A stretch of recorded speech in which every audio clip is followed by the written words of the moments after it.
Well, hello everyone. I want to welcome you to my week 1 video, part 1.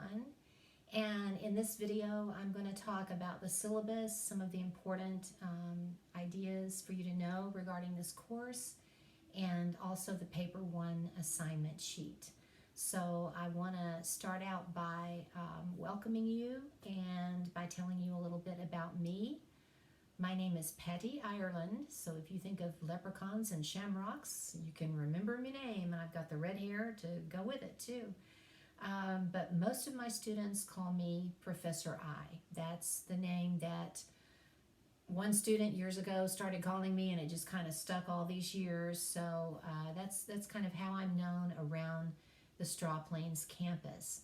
And to tell you just a little bit about me, I am from Eastridge, Tennessee. Now you can't say Eastridge, you have to say Eastridge, because that's how we talk in Eastridge. And we've got lots of churches there. We've got the Purdy Do Beauty Shop. We've got the Party Mart. You can get your National Enquirer there and your beer and all kinds of things, and they've got a sign out front that says "Stop where pleasure starts, Party Mart." So it's a hopping place in Eastridge, let me just tell you.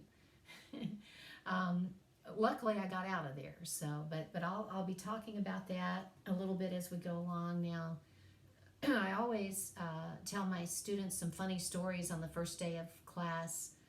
Back in the good old days when we had actual class in the physical classroom. About names, because I, for some reason, always seem to be cursed with having students in my class who have really unusual names. And so, for example, once I was looking at the roster on the night before the very first day of class, and I saw this poor unfortunate student, and his last name was spelled Shithhead. I kid you not. And I was thinking in my mind, now how am I going to handle this? What am I going to say? I can't say that out loud in the classroom when I'm calling roll. So I came up with this plan, and my plan was, okay, when I get to his last name, I'll just cough on the first syllable, and I'll real quickly say the last syllable, and he'll know that's him, and he'll say here, and then we'll just move on, and I'll never ever have to say his last name again, and everything will be fine. So I got to class the next morning. I'm calling the roll. I get to this young man's name, and I'm going to make up his first name in case you happen to know him, because if you ever knew someone with that name, you probably wouldn't forget him. So let's say his name was John. So I said, John, head. And he goes, it's Shithhead. So I'm like, sure it is, buddy, sure it is. So yeah, so I often get stuck with people who have unfortunate names. So I always tell my students, if you have a really unfortunate name or a name that you just hate, let me know, and I could call you Bob or Sue or whatever within reason. Now, I went to junior high school. This shows you how old I am. We didn't call it middle school, then we called it junior high school, with a poor unfortunate girl, and her last name was O'Rear, O''R''E''A'. And her parents in their infinite wisdom named her Fanny O'Rear. So you can imagine, the torment that this poor girl endured. And so Fanny and I kind of became friends because we were the last 2 people chosen to be on anybody's team in gym class. And she was chosen last because she was just weird. She had these big, thick bifocal glasses, and she couldn't see to hit the ball or catch the ball or throw the ball. But beyond that, she was just weird. She would sit in class and draw pictures of coffins, and she wanted to embalm people when she grew up.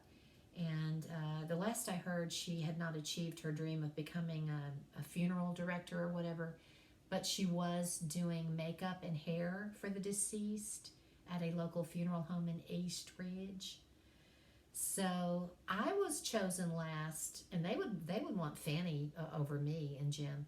because I was just a klutz, just a natural born klutz. Just couldn't hit the ball, couldn't catch the ball. Broke one girl's nose trying to throw a basketball in that little net thingy, and I mean it was really bad.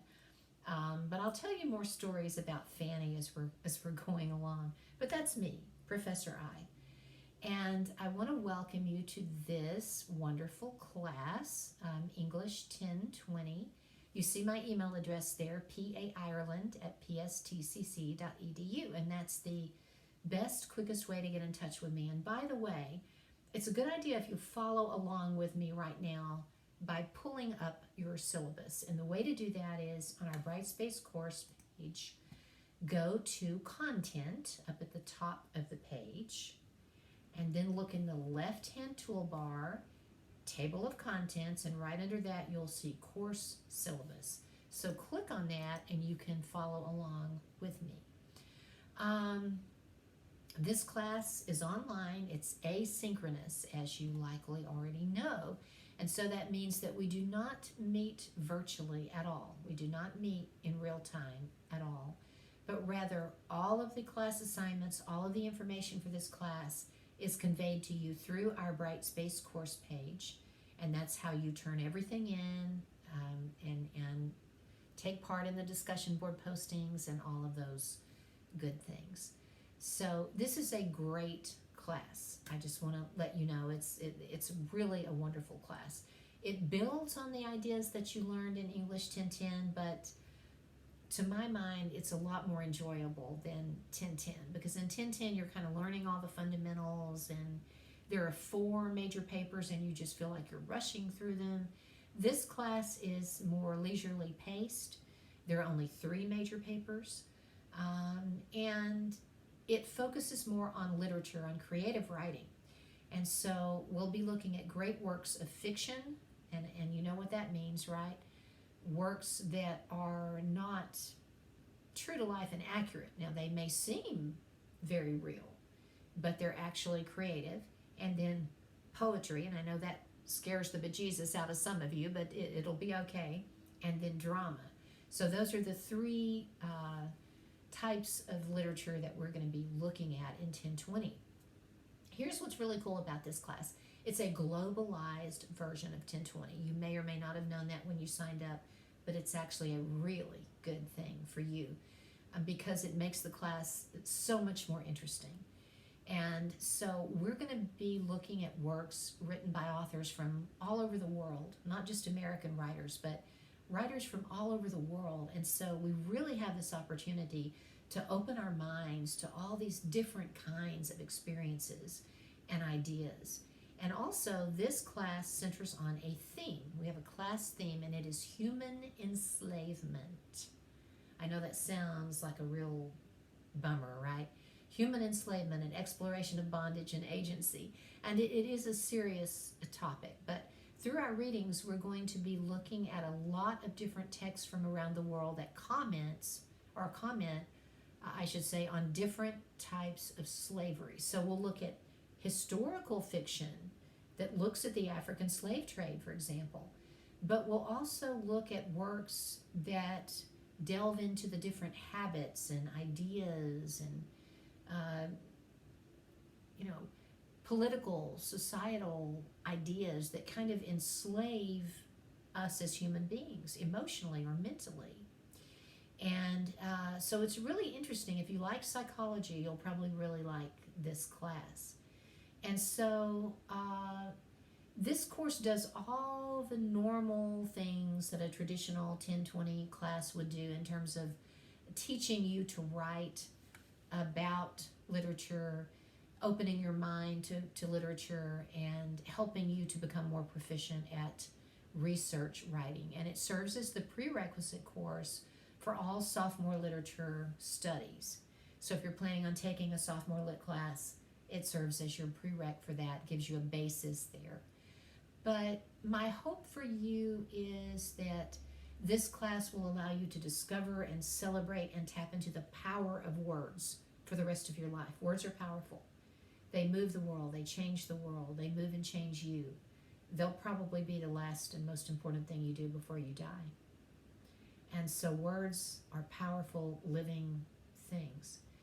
And I also hope that you'll profit from and benefit from this class and enjoy this class that we're about to share together, because I want to give you experiences you'll remember throughout your lifetime here. I don't want just to help you academically. I want to provide you with experiences and readings and moments that will benefit you as a human being. The prerequisite for this class is English 1010. So if you did not pass English 1010, you cannot receive credit for this class. So you want to make sure, you want to go back and make sure that you actually passed this class. And then here's some good news for you. Guess what? You do not have to go out and spend a gazillion, trillion, billion dollars on a big, thick textbook full of readings, because this is a globalized course and yours truly here put all the readings online for you. You're welcome, right? Saved you some dough there. The only book that you will need is the Little Seagull Handbook. And that book is important because it has a whole section on MLA. It has sections on grammar. You will need it, and hopefully you still have it from English 1010.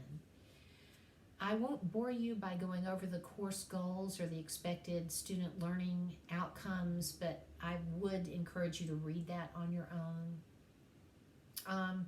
So I will talk a little bit about the course description and grading scale. So this class is an exploration of 3 literary genres. That's a fancy smancy word that means types or kinds of literature. So 3 different genres: short fiction, poetry, and drama, right? And so we've got 2 goals: to learn to interpret and write about thoughtfully those 3 genres, and to further study and practice our research writing skills. And so you'll be writing papers, you'll be writing discussion board postings every week. You'll continue to develop your critical thinking skills using your old noodle up here by reading and engaging with lots of different text, including each other's writing along the way. The class is divided up into 4 units, and you write a major paper at the end of each of those units. So the first one is fiction. From subjection to liberation, the lies that bind us. I think I've done real good on coming up with that title, as we'd say in East Ridge. And it centers on developing an understanding of how to interpret fiction and the power that that kind of writing has over time to move us and to change us individually and collectively. And it centers on that common theme of human enslavement.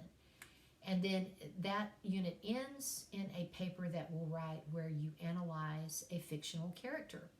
The second section is poetry. You got to serve somebody. That's based on the famous Bob Dylan song, Way Before Your Time, but Not Before Mine. And that's one of the texts we'll be looking at. And so it teaches you the forms, the devices, the terminology of poetry, again, as viewed through the lens of our theme, these habits, these ideas, these addictions that might enslave people. And paper 2 will end in a paper that you'll write that explicates or explains a poem that we've read. And then the third section, drama, bringing freedom to life, we will be watching a film together, and then we'll be writing a paper about it, and we'll also be reading excerpts from the novel version of that same film. In the very last unit, we sort of put everything together, and it ends with that short essay that you write as a final exam. So you see here how the grading plays out on your syllabus if you're following along with me.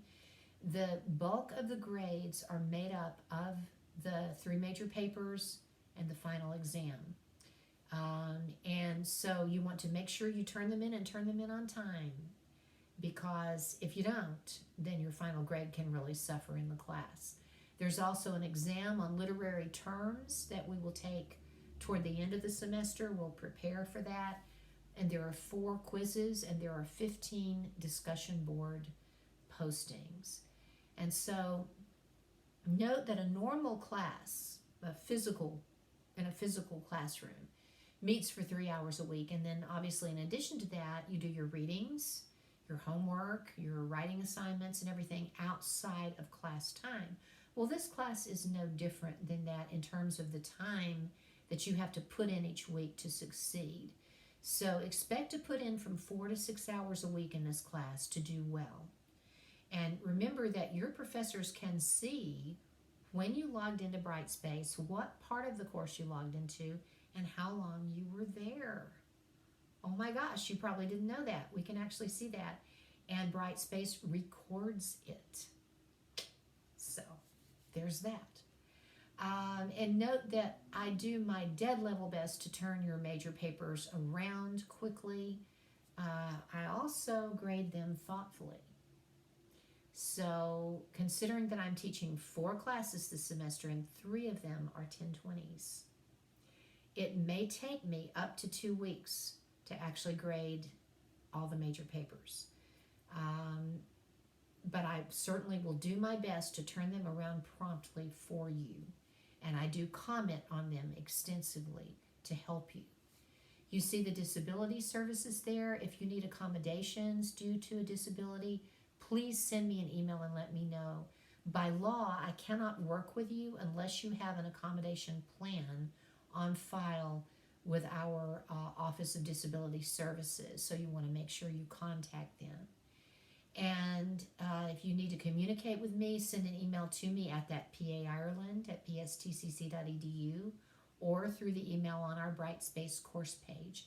If you do send it to me at the PA Ireland address, be sure to send it from your Pellissippi email, because if you send it from your personal email, I may not ever see it. It will automatically go, more than likely, into my spam folder. And we, the professors, aren't able to just access the spam folder at our leisure. And so sometimes we don't even see those emails. Note that if you send an email on the weekend, it may be Monday before I'm able to respond to you. And note that I clock out every afternoon, 4, 5-ish, so that I can have dinner with my family and sort of unwind a little bit like everybody else. So if you've sent an email after that, again, I may not see it until the following morning. Keep all of that in mind. All the major papers must be typed and double-spaced. They should have standard margins. They should be typed in Times New Roman 12-point font.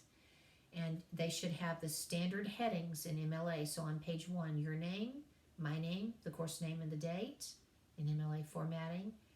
In the upper left-hand corner, in the upper right-hand corner of each page, your last name and the page number, right?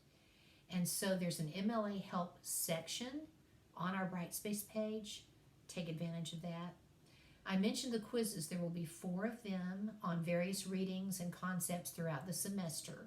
I do not tell you in advance what the quizzes are about, because that sort of wouldn't be good, right? If you knew exactly what they were going to be about. But you can know for sure they're going to be about the readings, both the short story, poems, and drama readings, and the documents that I ask you to read, the concepts. And so together they make up 20% of your final grade. And note that quizzes generally are not made up. The only exception to that is if you have a valid reason for having missed a quiz and you contact me ASAP. But it is up to you to contact me, because I obviously can't read your mind. So if you don't contact me and say, Professor I'm so sorry, but I was sick yesterday and I missed that quiz, can I make it up? Then I don't know what to think, and you'll just get a 0 for that quiz. All the documents for this course are online for your convenience. If you click on content and then look in the left-hand toolbar, you'll find readings and you'll find course documents. You'll find major papers. Take a few minutes to sort of navigate through the course and get the lay of the land, if you will.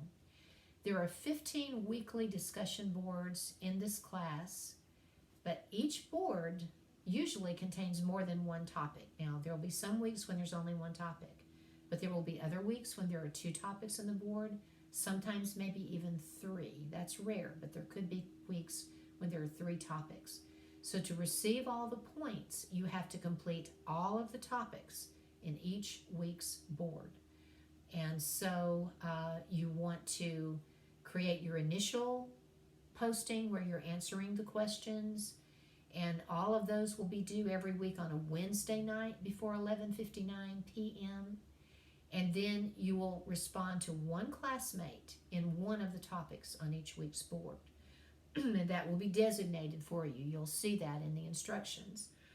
And your response to that one classmate will always be due by Sunday night at 11:59 p.m. So your first postings where you're answering the questions and all the topics, Wednesday nights at 11:59. Your one response to a classmate in the designated board the following Sunday night at 11:59 p.m. Pardon me.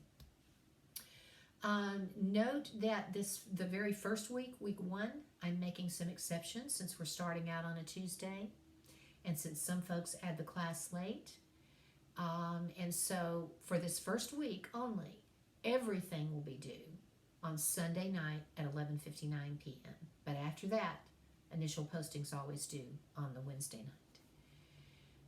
You see a section there on revisions. I will allow you to revise one major paper for a higher grade toward the end of the semester, and you'll choose between papers 1 or 2.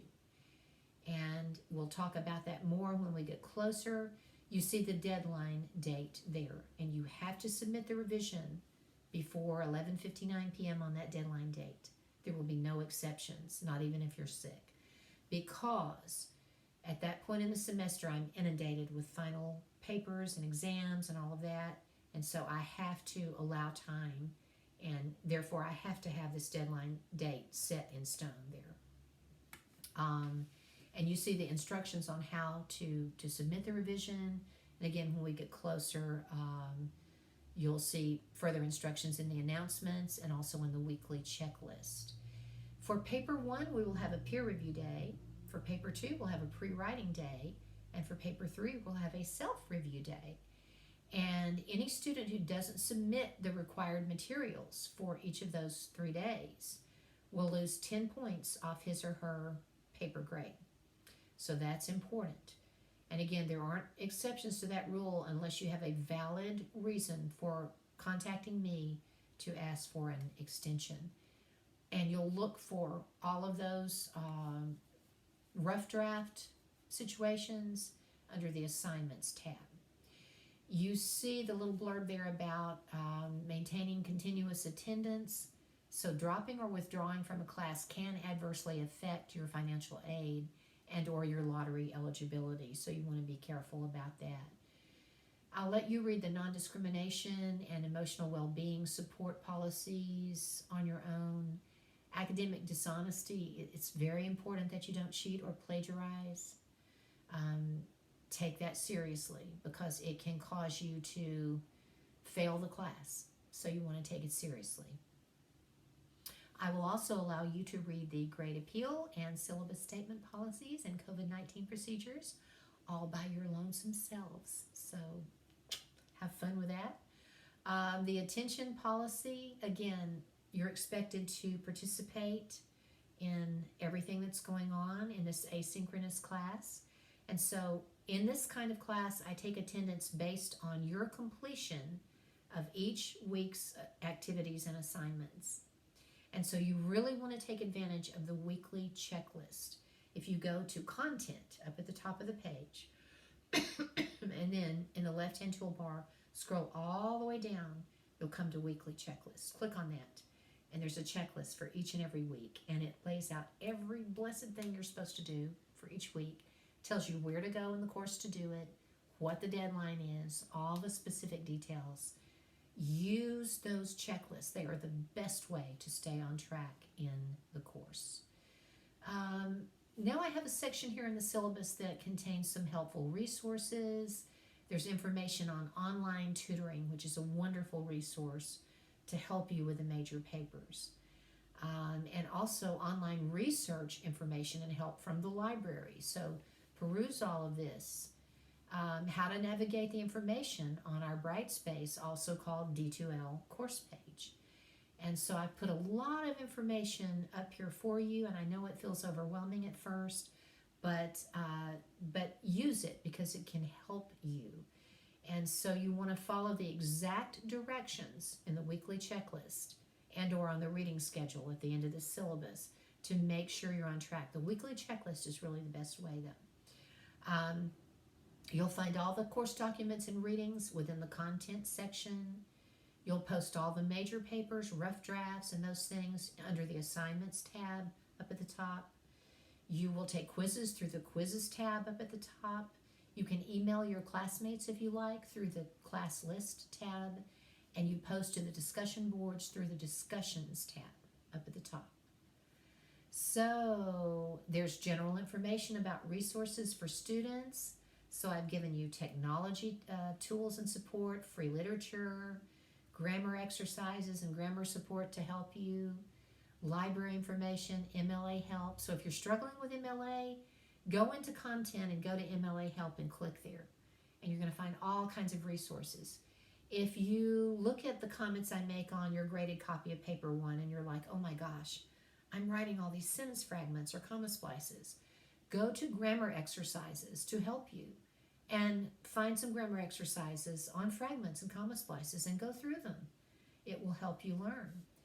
The 1020 Cafe and the Teacher's Room are discussion board forums that you'll find if you go to discussions and scroll all the way down.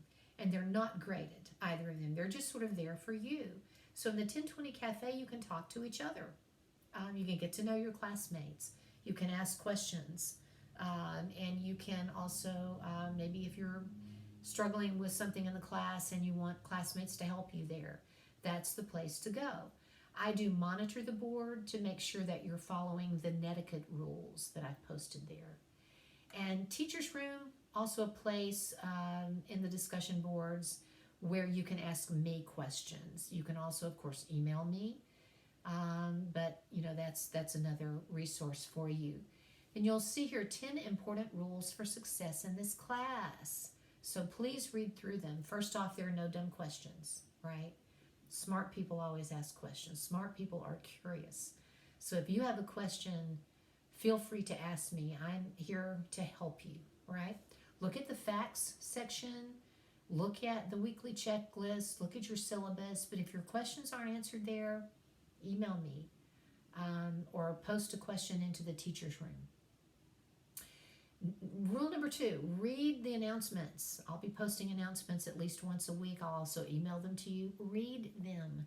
They are the way that I impart important information to you. And also go to the weekly checklist. Use them. They will help you.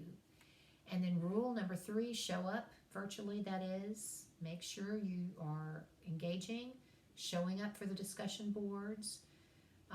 And rule 4, have RESPECT. Aretha Franklin sang about it. If you never heard it, look her up. She was awesome. So you know the drill. It's just common sense. Have respect for you, for your classmates, for me. We'll get along. And remember, if the comment would have been considered inappropriate in a physical classroom, it's inappropriate here. Number 5, don't plagiarize, don't cheat in this class because all of the papers are run through the Turnitin system. So don't do that. Number 6, submit assignments on time. And remember that for those major papers, 1, 2, and 3, I deduct 10 points from your paper grade for every calendar day that paper's late, including the day that it's due and weekends, and I won't accept the paper after 5 days. So submit them on time. Number 7, watch the video musings that I post. They will help you.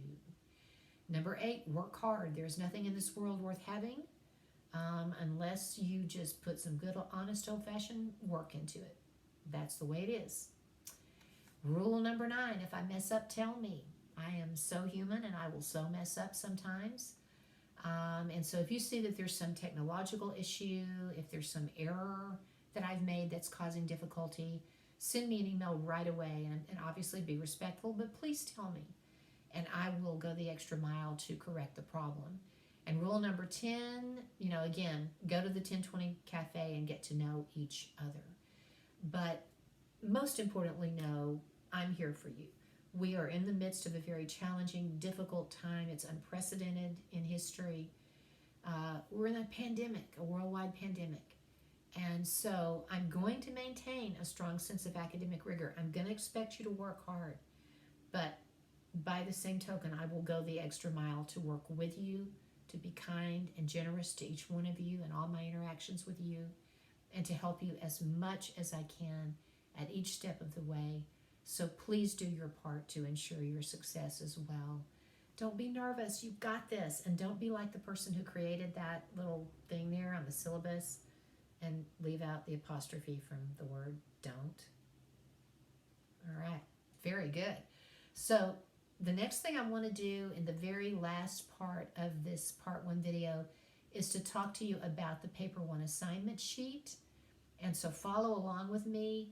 Go to content up at the top and then go to major paper assignments and related materials on the left-hand sidebar. And there you'll see the assignment sheets for papers 1, 2, and 3, those 3 major papers in the class. You'll also see the student learning outcomes for each of those papers as required by the TBR, the Tennessee Board of Regents, our governing body here at Pellissippi. And you'll see the English department grading standards that will show you how we grade your papers. So click on that paper 1 assignment sheet and right quick like. I'm going to go through it with you. So today we're just reading about paper 1. We're not actually starting to write about it yet. We're just reading about it so that you have it in your mind as we're beginning the class. So for this very first major paper, you'll choose one of the following topics or options on which to write a 3 to 4 page essay. So the first option is to write a character analysis of any one of the main characters we'll be looking at together in our first unit on fiction. So remember, when we're analyzing something, we're breaking down its parts, right? So remember that writers use several different techniques to develop their character. So this is what you're going to be writing about in paper 1. What the character says and does. So the character's own words and actions. You'll be analyzing that. And then what other characters say about him or her. And then the author's description of the character's physical appearance. So you'll look at, what does this character look like? And then finally, narrative comments. So comments in that story about that character. So remember, character is always connected to theme. And so you want to think about how the character you're analyzing helps to reveal the story's main theme. And when I say theme, I mean this universal feeling or idea to which almost everybody can relate. The main message that the writer is trying to get across. That's the theme. And also, as you're writing, consider how this character is enslaved. Maybe the character is literally, physically enslaved. Maybe the character is enslaved psychologically. And or how does he or she enslave anyone else? Maybe he or she doesn't do that. That's option 1.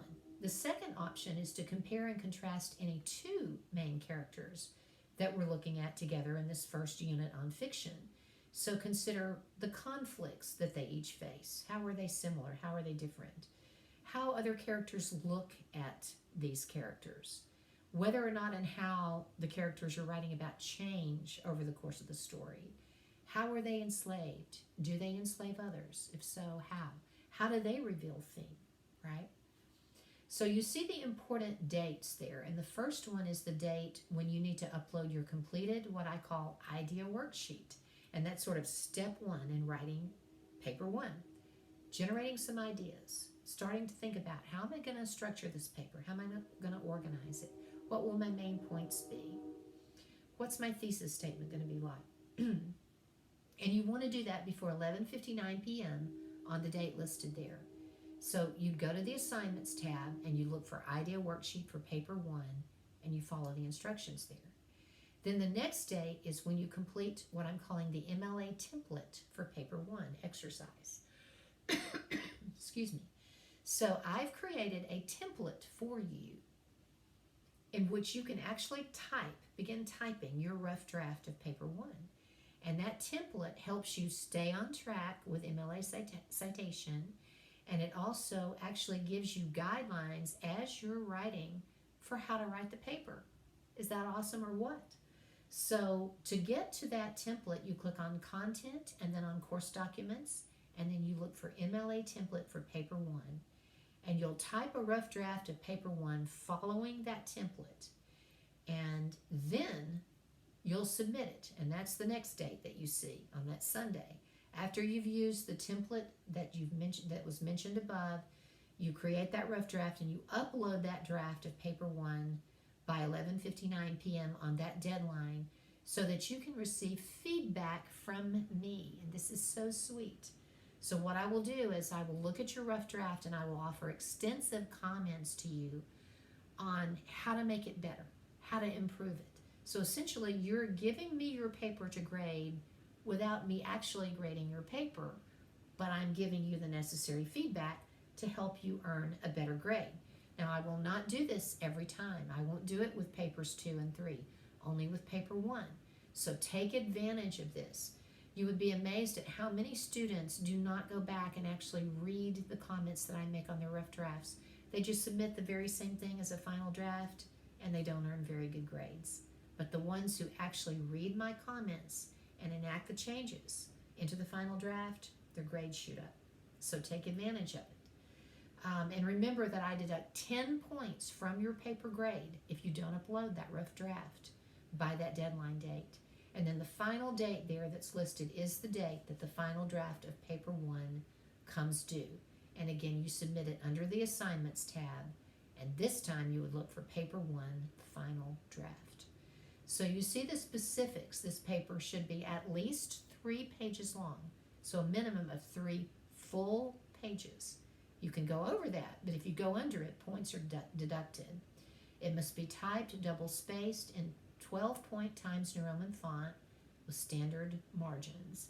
And this time around, you only need to document or cite your main source. So the text, or if you're choosing option 2, the 2 texts that you're writing about. You need to cite in the body of your paper, so after a quote, in parentheses, the author's last name and the page number. And you need to cite on a separate works cited page using MLA format. Your goal, again, is to write a careful character analysis of any one of the characters we're looking at in Unit 1. And you can choose option 1 and just write about 1, or you can choose option 2 and compare and contrast 2 different characters. Your job is to think deeply about how the characters are brought to life, whether and how they change, how they connect and reveal the theme. So now I've given you some questions to consider here as you're writing. Now, you don't want to actually answer these questions in your paper. I had a student who took me literally once and answered the questions in the paper. No, these are just helpful questions to ask yourself as you're writing to keep you on track. So have you chosen characters and stories from Unit 1? They have to come from Unit 1. So look at the syllabus. Unit 1 begins on the very first day of class, right? And it ends on the day that the final draft of paper 1 comes due. That's Unit 1, fiction. Have I written a compelling thesis statement? So we know that a thesis is a sentence or two that always comes at the very end of paragraph 1, your introductory paragraph, that encapsulates the main idea of your paper into a sentence or two. So, for example, your thesis needs to say something more meaningful than the main characters in The Interesting Life of Alaudo Equiano and Beloved are both similar and different. Well, duh, right? We could say that about any 2 characters in literature and any 2 people who ever lived. Everyone is both similar and different in some way. We need a thesis here that's more explicit, more narrow, more unique. So maybe tell us how. Maybe zero in on a key difference, or maybe zero in on how they both reveal perhaps a common theme. Have I checked my topic sentences to make sure I'm making points of analysis rather than just summarizing what's happening in the story? So I'm supposed to be analyzing a character. I'm not just supposed to be telling my reader, well, this happened and then that happened and then this other thing over here happened. That's a plot summary. That's not what you're writing here. The topic sentences are the first sentences of each paragraph. And think of them like links in a chain, right? So the topic sentence may look back to something you previously said, and it may look ahead at the same time. But it's always going to tell your reader, hey reader, here's what this paragraph right here is going to be about. That's what it's always going to do. Does my introductory paragraph have a hook? So if you remember from 1010, your very first sentence in your intro needs to hook your reader in, reel your reader in with something interesting to make that person want to keep on reading. So it might be a question, it might be a statement, it might be a quote. If it's a quote, cite it or you get points deducted.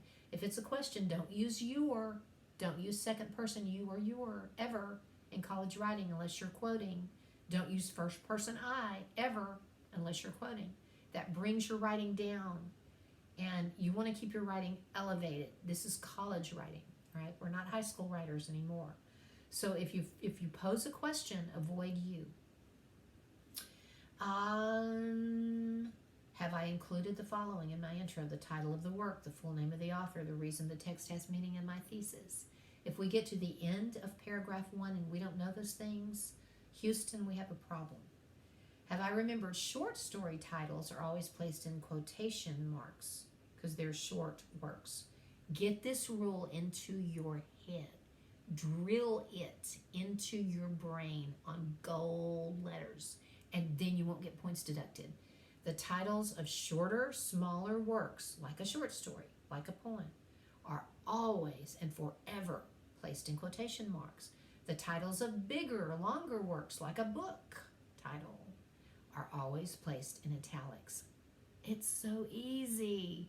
Get it in your head, memorize it, and then you won't get points deducted anymore for messing it up. Have I remembered to refer to the author by last name only after I have introduced him or her fully in my intro? So if I'm writing about Olaudah Equiano, I'm going to call him Olaudah Equiano in my intro.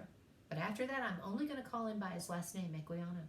I'm not going to call him Olaudah or Mr. Equiano or my good buddy Equiano. No, I'm going to say Equiano. That's the mark of a college level writer. Have I used literary present tense? Ooh, here's a new concept. Uh-oh, get ready. Okay, so literature can be read again and again and again, and because of that, it exists in perpetuity. I could be reading something someone wrote 500 years ago. Someone 500 years from now could read something we write. That's part of what makes this so cool, right? So when we're talking about actions of the characters, we use literary present tense. So for example, I would say the spatial setting of girl is unknown, and the mother seems stern and uncaring, not was or seemed, past tense. I keep it in present tense, like this literature is alive. Have I used formal academic language? So I'm not going to use words like stuff. There's a lot of great stuff in this story. You will love, really love, this great good stuff, right? No, I'm going to elevate my language. I'm going to avoid these vague words like thing and stuff. No, I'm not going to do that. I'm going to avoid fluff words like really. You will really just, really very much love this stuff. No, don't do that.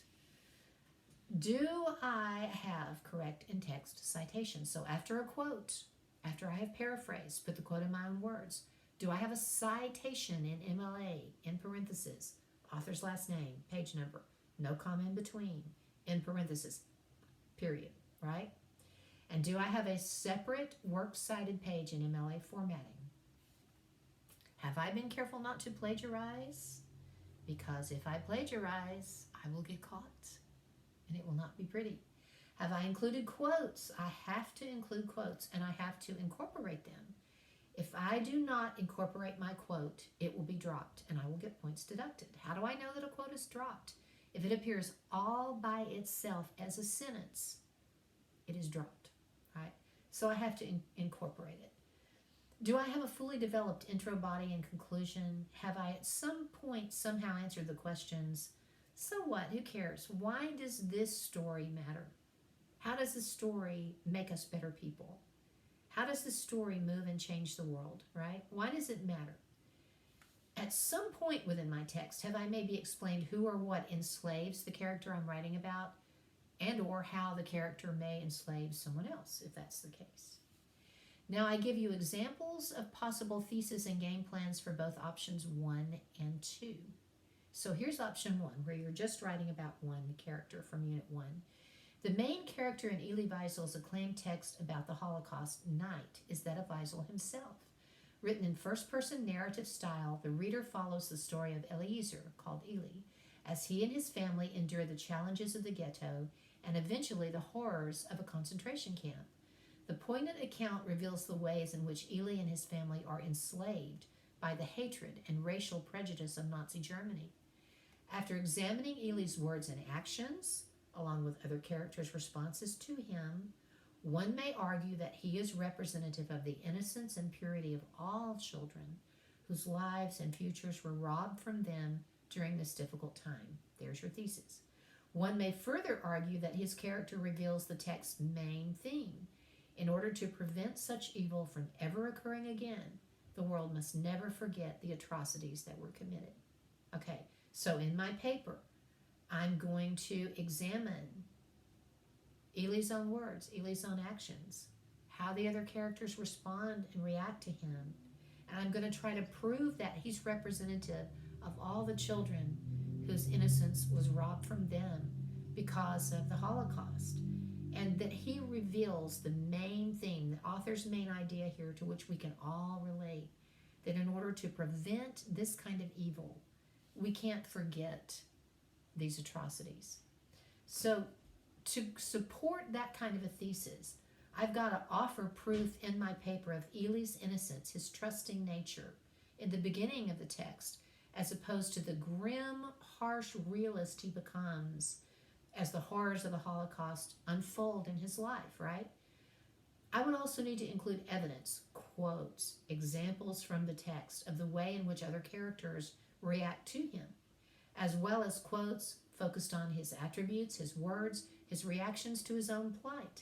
And finally, I need to make a connection between Elie and the enslavement of Jews by the controlling powers of the Nazi regime. So that's an example of option 1. Here's a possible thesis for option 2, where I'm comparing. When comparing the unlikely angel in Gabriel Garcia Marquez's A Very Old Man with Enormous Wings to The Thing in A.S. Byatt's The Thing in the Forest, one may see stark differences between the characters in terms of their behaviors and effects on others. Ironically, one may also notice similarities regarding the physical features of both characters and the reactions such features provoke. Additionally, one will note that the angel seems enslaved by the inability of the humans around him to see his true inner beauty, while the thing seems to enslave others through its moral ugliness, its inclination to kill and destroy. A close comparison demonstrates that both characters reveal a common theme. Goodness and evil in our world may manifest in unlikely ways and may affect us for a lifetime. So these stories that I'm talking about, we're actually going to be reading them in Unit 1. So if I'm going to create that kind of a paper from the above thesis, I've got to demonstrate, again, through quotes, through paraphrases from both stories, the sharp differences between the characters of the angel and the thing.